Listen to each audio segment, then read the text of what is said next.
الحمد لله رب العالمين والصلاة والسلام على سيد الأولين والآخرين حبيب رب العالمين نبينا محمد وعلى آله وأصحابه أجمعين. أما بعد فأعوذ بالله من الشيطان الرجيم. بسم الله الرحمن الرحيم.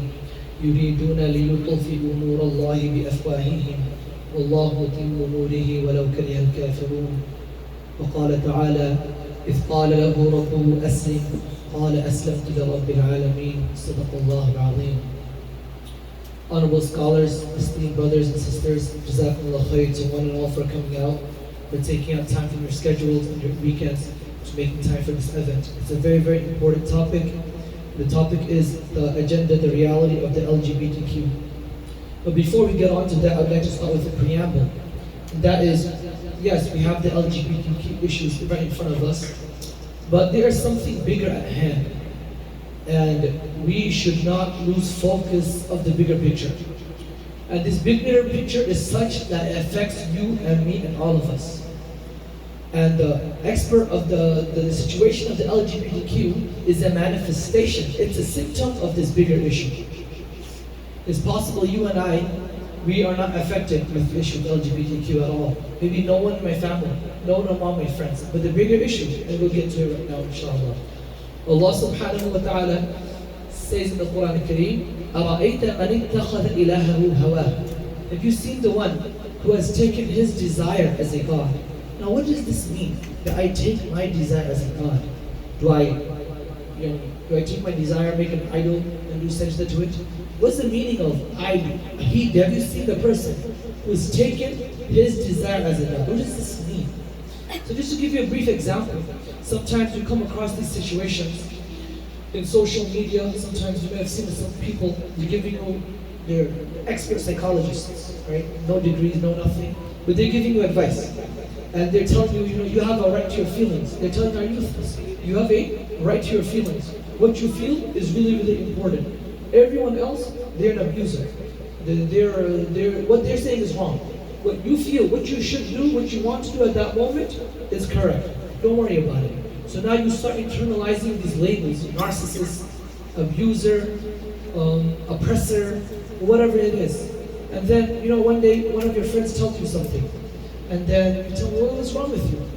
He disagrees with you. I always mention this. Back in the days, today's definition of a friend is someone who will agree with whatever I do. That's today's definition of a friend. Back in the days, that wasn't a friend. With whatever you do, a friend is someone who will help you, who will be happy for you when you're doing good. And when you slip up, when you do something wrong, they will tell you, hey, to give you a simple example, if you're driving very, very fast, right? Maybe once in a while I understand people have the desire to do it, especially when you're a new driver. A friend is someone who's going to tell you, hey, you know what? No, that's a bit dangerous. Just slow down a bit. You're putting all of us at risk, right? And we think it's cool. Just today or yesterday, there were 5 sisters driving in a car. 5 Muslim sisters in Minnesota or somewhere. 5 Muslim sisters, all of them were hafid al-Quran. Someone was driving away, speeding very, very fast, running away from the cops, and he hit their car, and all 5 of them passed away. It was just like yesterday or the day before, yeah. Allah subhanahu wa ta'ala got all the Jannah al-Firdaus. Coming back to what we were saying. So if your friend disagrees with you, what happens today? Let's say you're not my friend anymore. I thought you were my friend. Right? Because why? Because they disagree with you. Then what happens? Does it stop at your friend? It doesn't stop at your friend. Then it goes on to your brother. Your brother tells you something, it's the end of the world. It's the end of the world. Your sister tells you something. Why'd you do that? Why can't you do your homework? It's the end of the world. Does it stop there? It goes to your mother. Alhamdulillah, I think we are for the most part protected from this. I'm giving you an example. Right? And then your mother becomes a narcissist. She becomes an abuser. She's taking over your personal space. She's not supporting what you want to do. Then it's the wife. Then it's the husband. After that, no one is left. What does this sound like? It sounds like you have made your emotions a god at this moment. You don't care about what people say. If you don't care about what your friends say, your father say, your mother say, your sister, your husband, your wife says, what now? You're literally worshiping yourself at this stage. Or you're worshiping yourself at this stage. And you don't care what people have to say. If they tell you the right thing, will still be like, it doesn't matter. They don't understand me. I'm a very special individual, right? This is exactly what happens. Whereas criticism is part of our religion. Someone tells me something, constructive criticism, in a nice way, and he tells me, hey, what you did back there, the way you spoke to him, there was really no need to do that. And this is part of our religion. We're told to accept this, and this is, just to give you a short example, there was a person called Aurangzeb. Aurangzeb was one of the greatest Mughal kings, the kings of the Mughal Empire. And today's culture, they try to demonize Aurangzeb, but he was a great king. And I encourage one all to read about it. He used to make his money selling Qur'ans. He used to write Qur'ans, right? So one time a person came to him, and he said, there's a mistake here. And Aurangzeb said, okay, I've marked it, I will fix it, inshallah. After the person left, Aurangzeb told the people around him that actually there is no mistake. The person thought I made a mistake, but he was wrong. But I didn't tell him that he was wrong because next time it's possible that there's actually a mistake, but the next time, if I call him out right now, the next time he might feel shy to correct me.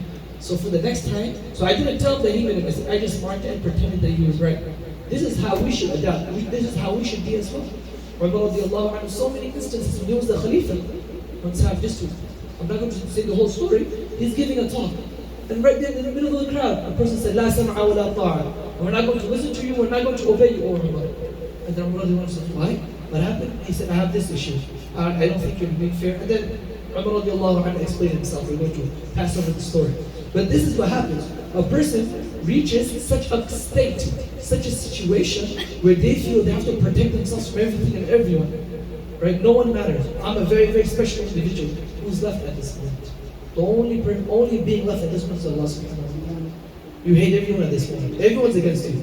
Then what? Who's left? Only Allah subhanahu wa ta'ala is left. Sometimes people say it. Oh, I need dua. God's not answering my prayer. People say this. What happens at this moment? Have you seen the person who has made his desires his God? So, why am I mentioning this? Because LGBTQ is a manifestation. But this can be affecting all of us as well. Allah subhanahu wa ta'ala talks about, قُلْ هُوَ اللَّهُ أَحَدٌ. We all know قُلْ هُوَ اللَّهُ أَحَدٌ. Right? The question is, we all know Allah is the one. The question is He the one for us? Because that is the reality of mankind. We will always be worshipping something. When you're really, really hungry, even the food that you don't like, you'll eat when you're hungry. Right? You will worship something. Some people worship the gym. Some people worship sports. Some people worship the gym. Some people worship money. They talk about money all day long. Even if they're making good money, they still talk about money. Right? Some people make millions of dollars. They're still going to work every single day. The same hours.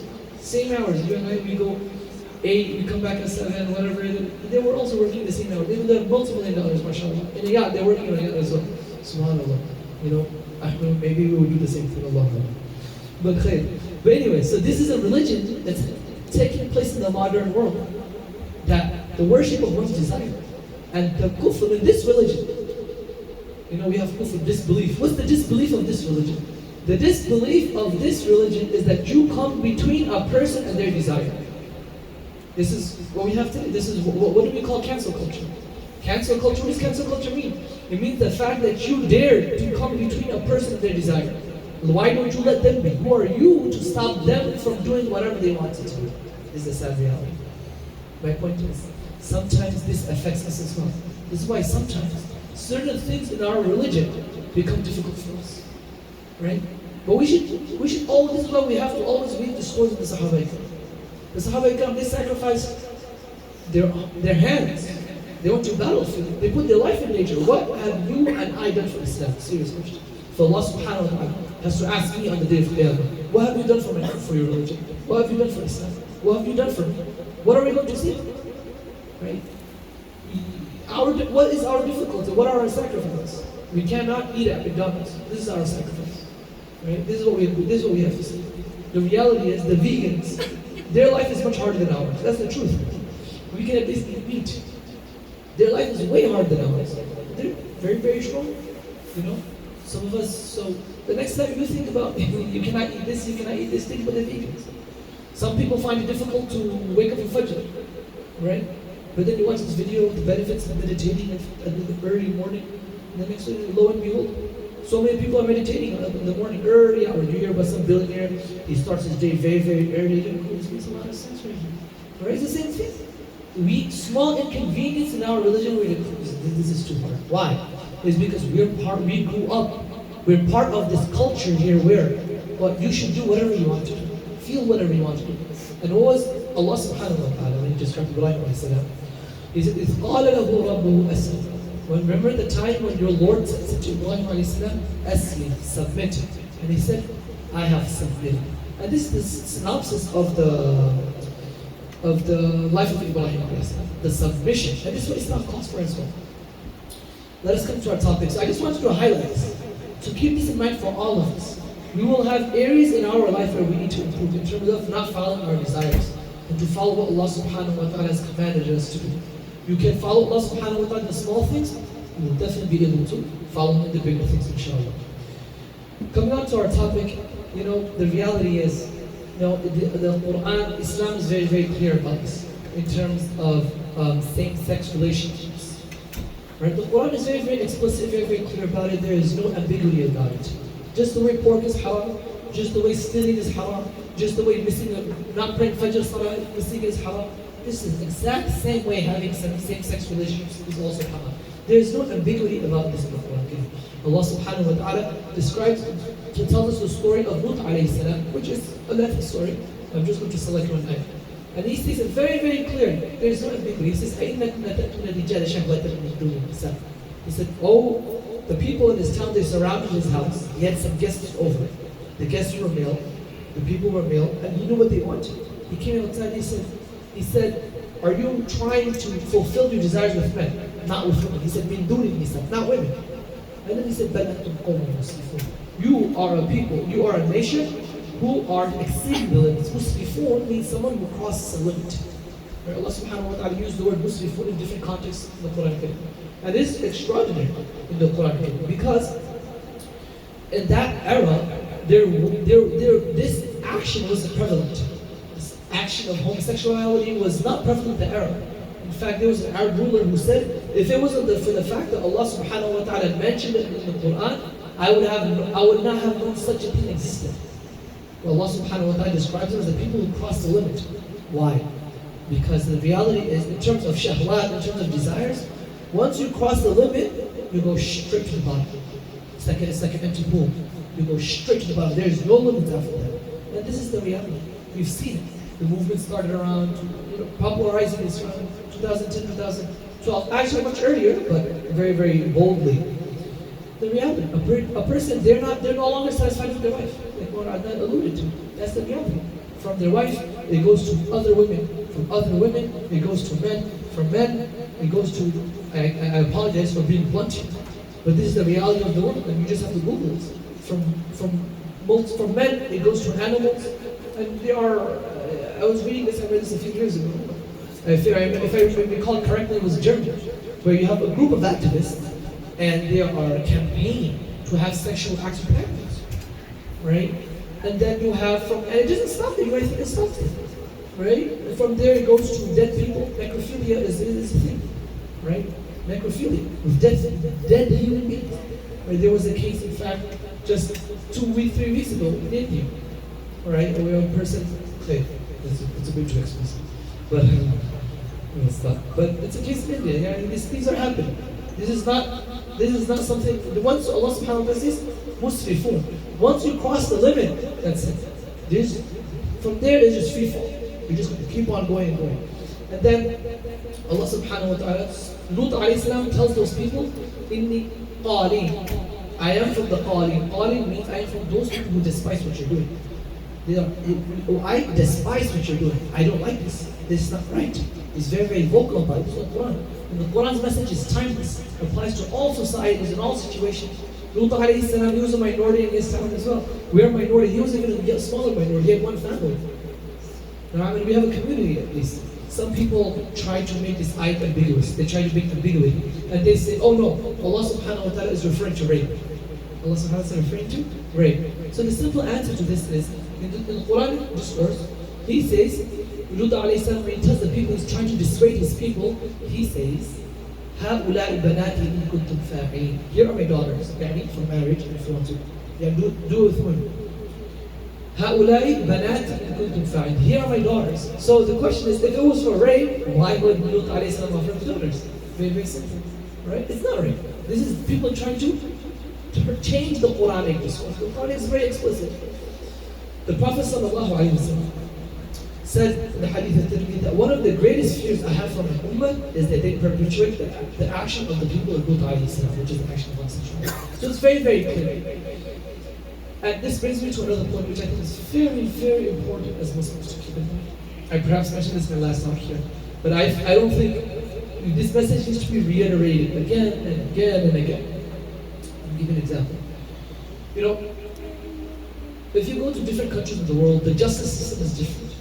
Even in America, the penalty for each crime, it differs from state to state. Right? It's hypothetical. Right? If someone steals, okay, let me give you a real example. Grand larceny. If someone steals your bank card, your credit card, and uses it, they get around 5 years. 5 years is your general ballpark. Right? Some people say, right, 5 years only? That's ridiculous. This guy stole my money and he knowingly used it. He should get at least 15 years. And people who are involved in this, they say this very clearly. And I was speaking with this about about this with the banker. He told me very clearly, he said 5 years is not enough. For 5 years for a lot of people, for some people not like, you know. He said 5 years is nothing. They'll do it happily. You know? So some people feel it should be 10 years. Some people might feel that the person who commits grand larceny, he'll say it should be 1 year. He'll say it should be community service. Right? Someone whose money, a good amount of his money got stolen, he'll say it should be 2 years. So what is the right amount then? Do you understand? Humans are very, very diverse. There's a discussion, why do we need the Anbiya? Why do we as humans, why did Allah subhanahu wa ta'ala send the Anbiya? Why do we need them? So, many reasons. One of the reasons is the fact that the human mind on its own is not capable of reaching ultimate truth. Right? If it was capable of reaching ultimate truth on its own, the philosophers, the great mind, let's call them great, the great thinkers, would have all reached the same conclusion. But even in Western philosophy, among the philosophers themselves, there's so many different, what we call methods, so many different schools of thought. Right? Absolutely different. One is absolutely different from another. Absolutely different. So why are they not the same? So the point here is our morality does not come from me. It does not come from a certain country's laws or another country's laws. Because the reality, we don't think about this, but the moment something becomes law, we feel that it is immoral. Because we hear about it again and again. Just to give you a small example. That's a bit. But let's take driving as an example, right? 18 years old. You know, sometimes, we don't really think of it as a moral issue, but sometimes we feel very, very strongly about it. One time I was asking a child, he was 11 years old, and I asked him, do you want to drive the car? He said, I can't, I'm not 18. Right? I said, what do you mean by you can't? I was not encouraging him to drive, just an example. I said, you can't turn the wheels, can you push the pedals, that's all you have to do, really. And he's like, oh, I'm not 18. You know, simple as that. You know, so many things, there are actual examples I just don't want to mention here. But, okay, let's think of another example. Okay, the age of consent. In America, it's around 18. In some states, it might be less. In some states, it's less. Right? So is it immoral? So is it, for example, let's take a hypothetical. Let's say in New York, it's 18, and New Jersey, it's 20. Okay, so now am I an immoral person now in New York, according to the New Jersey people? Right? Does it become immoral now just because? No, it isn't. So our morality comes from Allah subhanahu wa ta'ala. Right? Because different people around the world do different things. I was reading an article some time ago, I don't remember, and they were describing a very interesting phenomenon. I think it was in Eastern Europe somewhere, where if you want to marry a person, right, you as an adult, young adult, what you need to do is you need to sneak into that woman's house, kidnap her. If you can successfully kidnap her from her house, then according to that society, it's considered, all right, this is a marriage. Now the marriage is going to take place. You understand? You don't talk to her father, no. You have to kidnap her. And that's the way they do it. Right? So you might say that's wrong. Okay, what basis? They're humans, we're humans. You know, you're going to have a back and forth. It's subjective. So our morality comes from Allah subhanahu wa ta'ala. It is very, very important to keep in mind, always.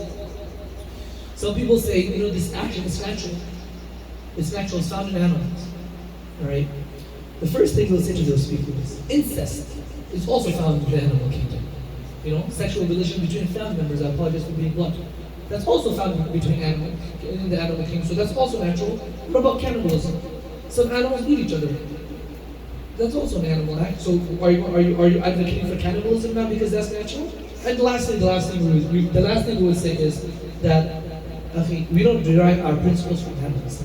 We don't derive our principles. We humans do not derive our principles from animals. We derive our principles from Allah subhanahu wa ta'ala and His Messenger sallallahu alayhi wa sallam has told us. Okay, we don't have much time, inshallah, so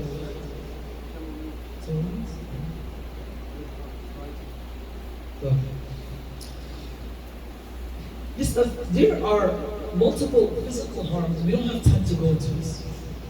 So I would encourage all of you to research this yourself, inshallah. Google is there, and it's time we put Google to good use. Right? Read the physical harms that are attached with these kind of actions.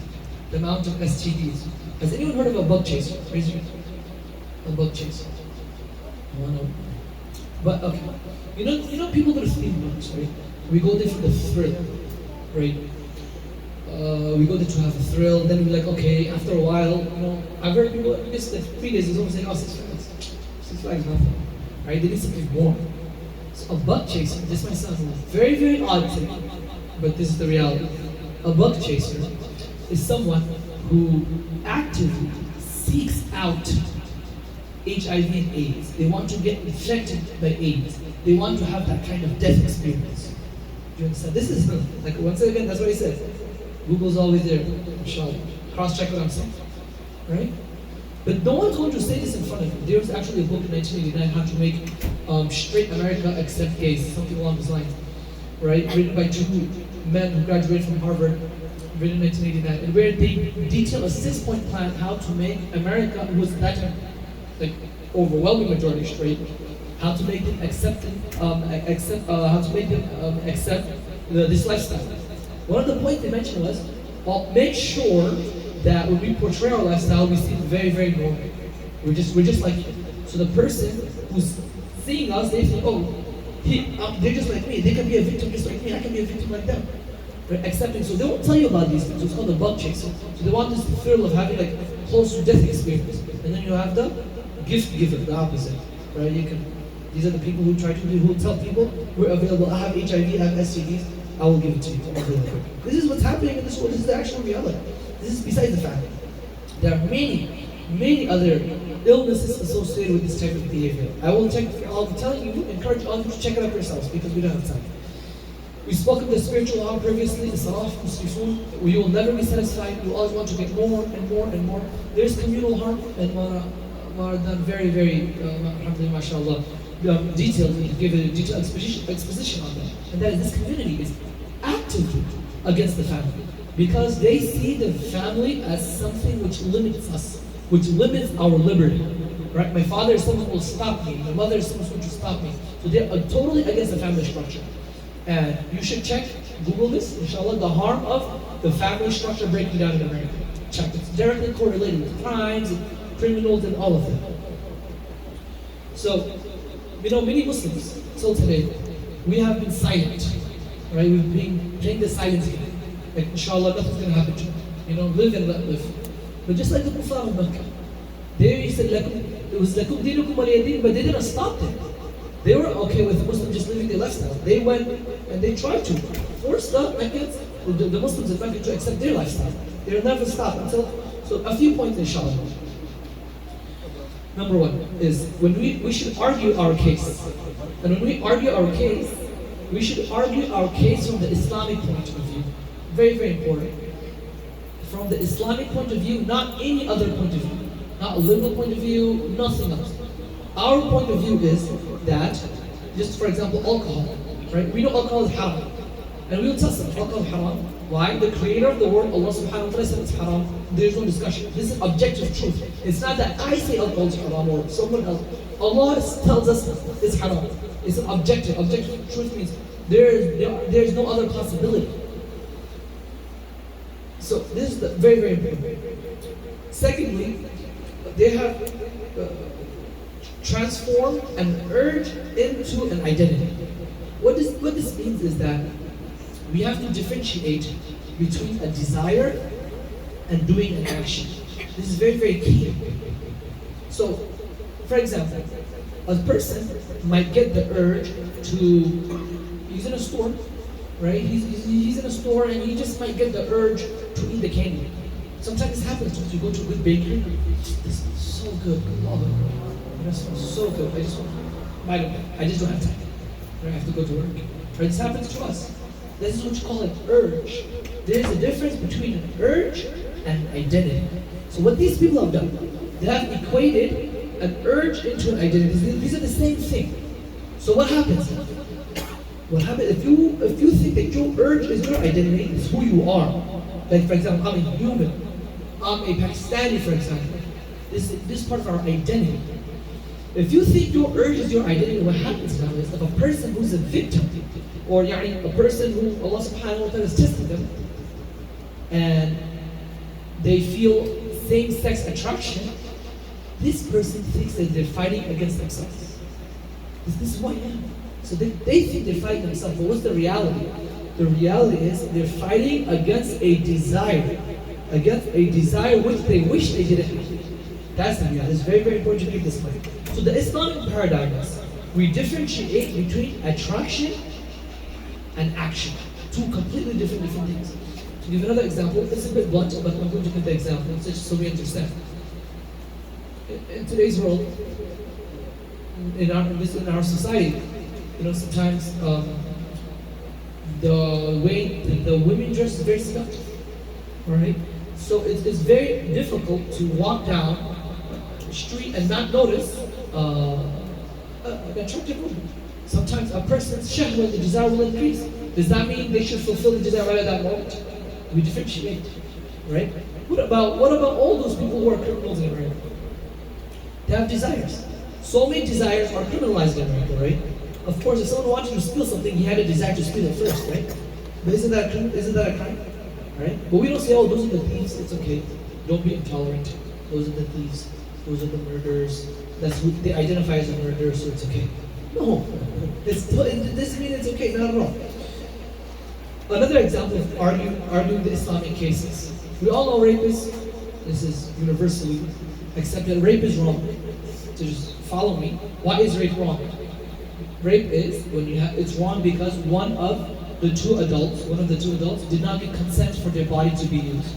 Alright? That's why rape is wrong. So we see the exact same thing. But with a small change. We say, we agree with you 100%. We need consent.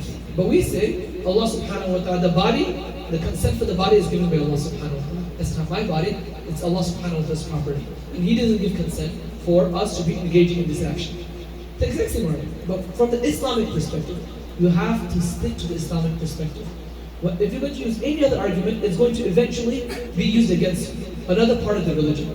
You have to argue from the Islamic paradigm. It's going to make for some uncomfortable conversations, but we have to combine courage and courtesy, inshallah. Alhamdulillah. We have the best akhlaq, inshallah. We have the best akhlaq in our community. We have to show the akhlaq. We're not here to hurt anyone, we're not here to kill anyone. We're caring people. You have to show the akhlaq, but you have to have courage as well, inshallah. Number 2 is point out their inconsistencies. Not that it matters to us. We have our commandments from Allah subhanahu wa ta'ala, but you use their inconsistencies to show it to them. Look, even according to your principle, you're not making sense according to your principles. Just to give you a small example, schools, they tell us, okay, we're neutral. We want to teach in terms of sex education. We want to teach the children everything what's happening. It's happening in the world. We're just going to teach it. So okay, fine. Okay, what about polygamy? Right? They want to teach everything. What about polygamy? What about if a person has more than one wife? Will they teach that? They'll never teach it. Who knows what they'll do if you suggest to them? Right? Will they ever teach it? No, they won't. Right? But you're saying that you're neutral. You want to teach everything. So act like it. But no, they're never going to do that. We have to keep this in mind that liberalism was always intolerant. It was always intolerant. Whatever tolerance you see from liberalism, it's just the delayed onset of its intolerance. The intolerance part is coming. You just haven't seen it yet. And the reality with this ideology is that if it doesn't get you, it's fine. We'll wait. We'll get your children instead. Send your children to our schools, and we'll brainwash your children. And the reality is, to a certain degree, especially if you're living in the West, all of us have been affected to a certain degree. And I'll give you an easy example. Imagine if I walk to Times Square and I ask a woman, right, why aren't you wearing a scarf? Why aren't you covering your hair? What do you think her reaction would be? What are you talking about? Well, what do you mean? Right? Think about that. Right? The reaction will be of what kind of bizarre question is this? Please, I don't know, right? Maybe. Right? But look at the opposite scenario. It's perfectly normal for a school teacher or a professor or someone in the street in the store to ask a woman, why are you covering your hair? Okay? Do you understand what's happening here? This has happened, I'm sure it's happened to your women folk as well. It has happened to plenty of sisters. Sisters get questioned all the time, why do you cover your hair? Right? My point is, so what happened here? What happened is in the minds of people, the way the non-Muslims live, that has become the default. That's the default for them, which is okay, I understand. But what happens is that sometimes those questions come to our head as well. Sometimes we ask, why do women have to cover themselves? What does that mean? It means our default is not in our mind. It is not what Islam is teaching us. It's very, very important to reorient ourselves. In our mind, we and everyone else, have a Eurocentric model. What is the default way of life is the way the Europeans, the white man in America and Europe live. It's not just us. Like, why do we have a question? Okay, if you ask us what's normal clothes, okay, yeah, shirt and pants. Okay, why is some of the African countries, mashallah, any African brothers here in the house, right? Some of them have very, mashallah, barakallah, big, right? They have very, very colorful clothing. I'm not sure if you've seen, right? We've had brothers from Nigeria, mashallah, very, very colorful clothing. Mashallah, looks amazing, especially in Eid, right? Why is that not the default? Do you understand what I'm trying to say? In our mind, we have the Eurocentric model of life, and we are affected by it. So we have to, work ourselves out of this, inshallah. Another inconsistency is, this is going to be a bit explicit, but inshallah, it's for educational purposes, and the little kids get distracted. So people will argue, right? Same-sex actions are, I'm specifically using the word homosexuality, because homosexuality is an identity term. It means I'm homosexual, but this never existed in the past. It's a long story, but if I have time later, I'll talk about this, inshallah, but same-sex actions, how do people justify it? What's one of the main justifications? It's that we're not hurting anyone. Me, whatever, we're not hurting anyone, right? So, a question, which you can always ask. They'll be very, very affected by this question, but you should ask this question. Okay, what's wrong with incest? Right? What is wrong with sexual action between family members? There's protection, there's contraceptives. What's wrong with it? They'll get very, very angry because they are both premised on the same thing, which is what? The no harm principle. They're based on the same principle. But you agree to one, but you don't agree to the other. Why not? Right? You should agree to both because according to your principle, which is there is the no harm principle. By the way, I just want to mention very quickly because the no harm principle is very, very popular, so I just want to mention it very, very briefly. If the no harm principle presupposes that each person knows what's best for them. Do you folks understand that? The no harm principle, as long as you're not hurting anyone, it presupposes there's a built-in premise there, which is that every single person knows what's best for themselves, and there's no proof of that. Right? So, one other point is that liberalism, the reason why you have secularism is because religions were abusing one another. So liberalism came and secularism came and said, hey, you know what? We're here to maintain equality between all religions. Okay, you have the respect to freedom of speech, your thoughts, your beliefs. Okay. If you're forcing me to accept what you believe in, where are my rights, according to you? To give you an example, right? Imagine you have a vegetarian, right? Who's going to be a vegetarian for today? No one is a vegetarian, right? MashaAllah. Imagine you have some vegetarians there, right? And you tell these vegetarians, hey, look, everyone's eating meat. Why are you not eating meat? You have to accept that. What are you going to tell? Do you understand? You have meat phobia. You're a meatophobe.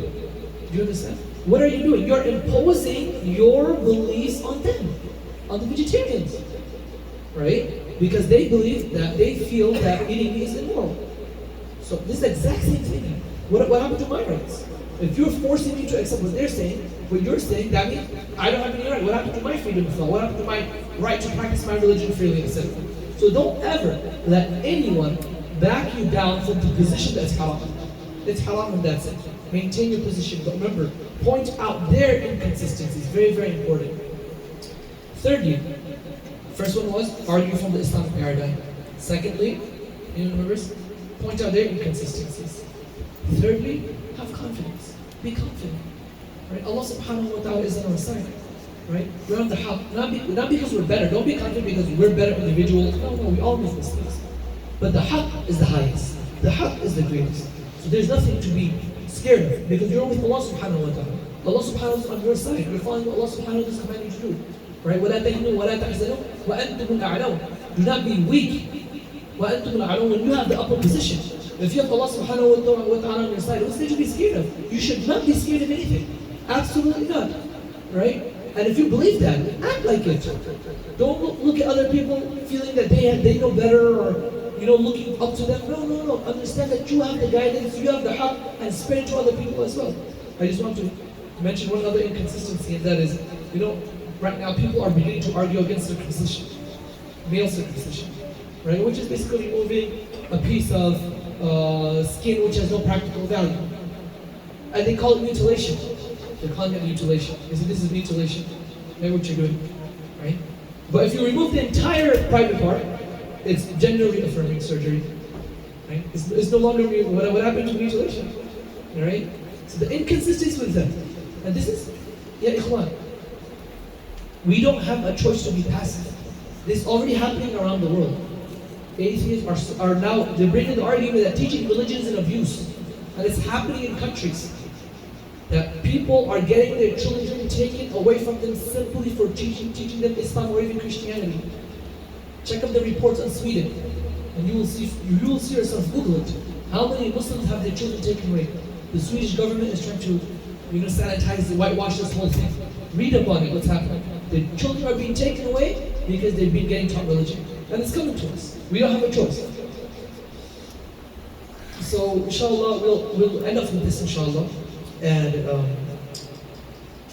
just one or two last points, and that is wrapping up. We have 4 minutes left, so inshallah, so let me put this to a close. Maulana was speaking about Surah Kahf.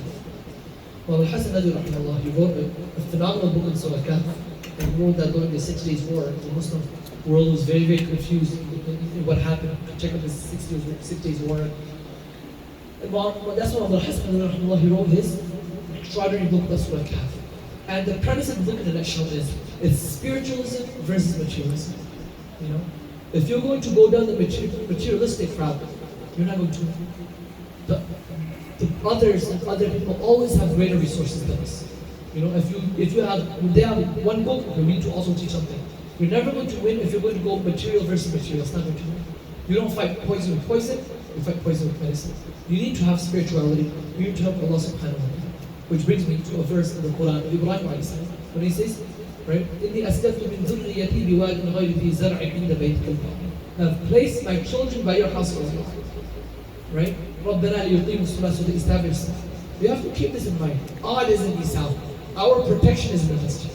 And what you say that especially for New Yorkers, sometimes they leave New York, they go to a different state, they go to some other place, move. Our protection is in the masjid. The masjid has special rule and special barakah of Allah subhanahu wa ta'ala. Even if you're doing jama'ah in your living room, it doesn't make it the masjid. It doesn't have the special rule. None of us are entering our living room and saying, Allahumma aftah li abwaba rahmah. Right? There's a hadith of the Prophet sallallahu alayhi wa sallam where he says, the person who does wudu and goes to the masjid for salah, فَهُوَ زَائِرُ اللَّهِ. He is the guest of Allah subhanahu wa ta'ala. If I come to your house and I ask for water, are you going to say, brother, no, not today. Today you don't have water. No water for me. No, you're not going to say that to me. So when we go to the masjid, and Nabi Sallallahu Alaihi Wasallam says, وَحَقٌّ عَلَى الْمَزُورِ أَنْ يُقِيمَ الصَّلَاةَ. It is the obligation of the host that He honors the guest. When we go to the masjid, Allah subhanahu wa ta'ala will give us even more than what we ask for. Look at the dua of Ibrahim alayhi salam. He said, رَبَّنَا لِيُقِيمُ الصَّلَاةِ.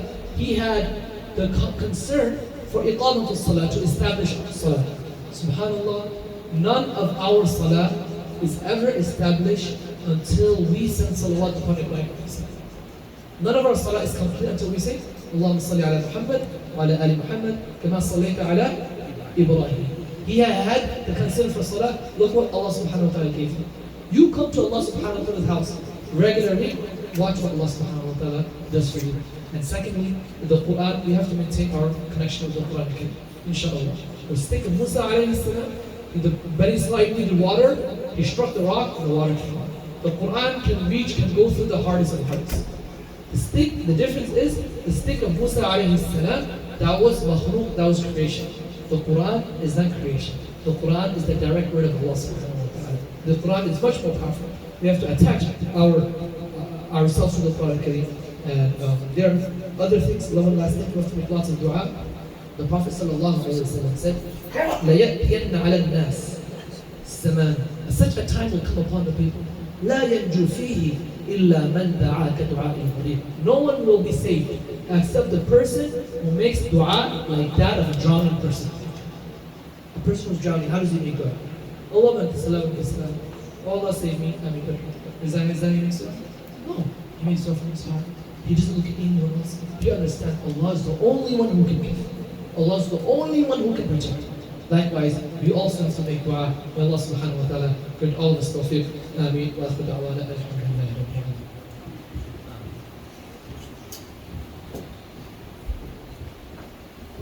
Jazakallah khair for this very balanced and detailed program, inshallah. You want a Q&A right now or after Isha? Salah is like 2 minutes.